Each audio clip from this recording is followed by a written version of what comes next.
Let's look at why we can't add unlike fractions, because there's a lot of people who ask this.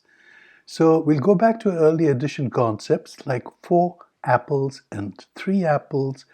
We end up with 7 apples. That's very simple. But when we add 4 apples and 2 clocks, we don't get 6 anything. We get 4 apples and 2 clocks.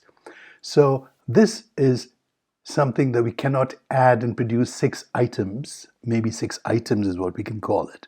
But they are like and unlike items. And these are not easy to add, which is why even when we look at unlike sizes, there's some questions arise. There's certain issues come up, like 5 here. Jim definitely has more watermelons than Carol. But this adding unlike sizes creates issues which make it difficult to compare things with unlike sizes. If you take a bag of, say, 25 potatoes and Carol takes a bag of 25 potatoes. They may all be different sizes, but they won't vary so much, and we always average them out when we buy them. Plus, of course, there's the weight. I mean, the weight would be the same. So the weight is kind of averaging the sizes out automatically.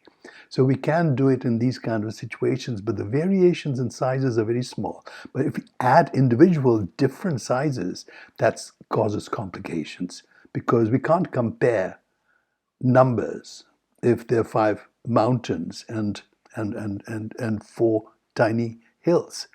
So it's the same thing with fractions. Adding unlike sizes causes a problem.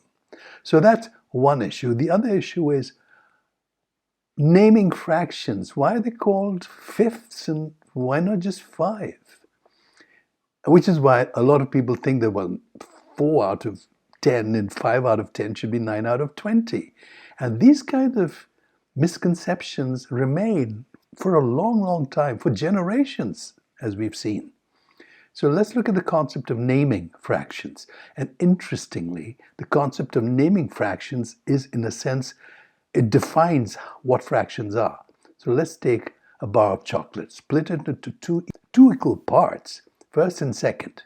This is the first part, this is the second part. Since both are the same, we can call each one of them seconds. And the seconds are called halves.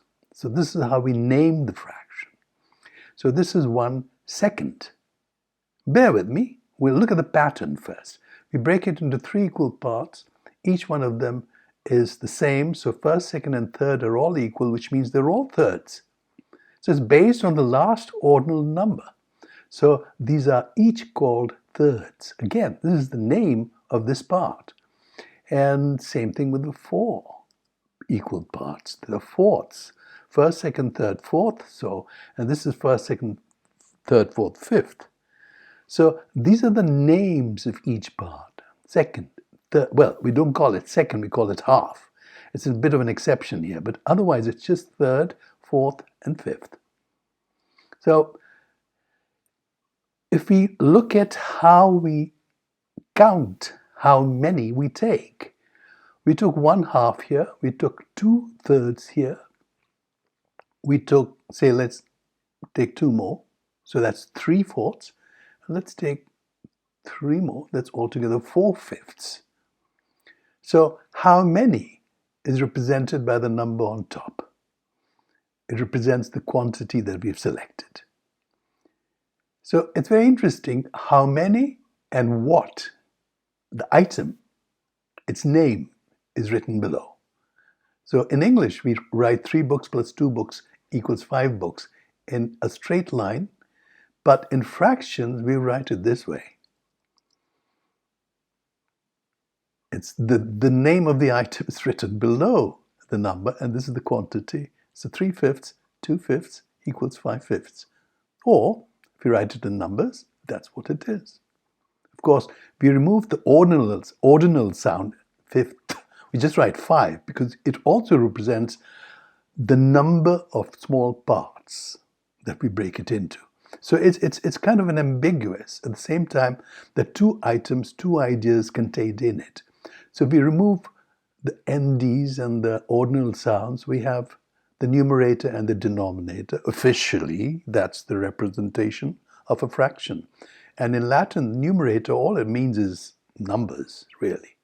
The numbers that we numerate, or something that we numerate with a number.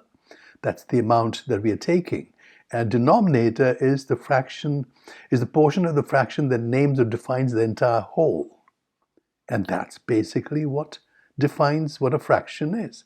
The very definition is in the term that we use to call fractions. The names that we use to name the parts. That's it.